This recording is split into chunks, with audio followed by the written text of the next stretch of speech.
আমরা কিতাবে পড়ছি ইব্রাহিম আলাইহিস সালাম ওনাকে মালাকুল মউত আজরাইল ওনার জান কবজ করার জন্য আসছে।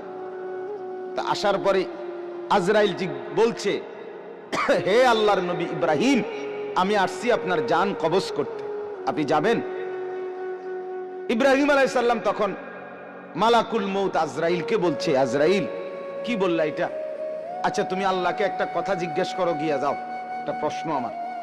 বলছে কি বলেন? তখন ইব্রাহিম আলাইহিস সালাম বলছে, আল্লাহকে তুমি গিয়া বলো, আয়াকবিজুল খলিলু রূহা খলিলিহি, কয় বন্ধু আরেক বন্ধুর কি জান কবজ করে? বন্ধু কি বন্ধুরে মাইরা ফেলে?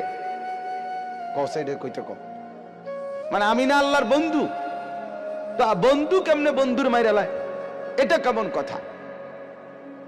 আজরাইল গেছেন, আল্লাহ তাআলাকে শুনাইছেন, আল্লাহ তো শুনছেই, তো আল্লাহকে বলছে রব্বুল আলামিন, ইব্রাহিম তো এটা বলছে, কি বলতাম?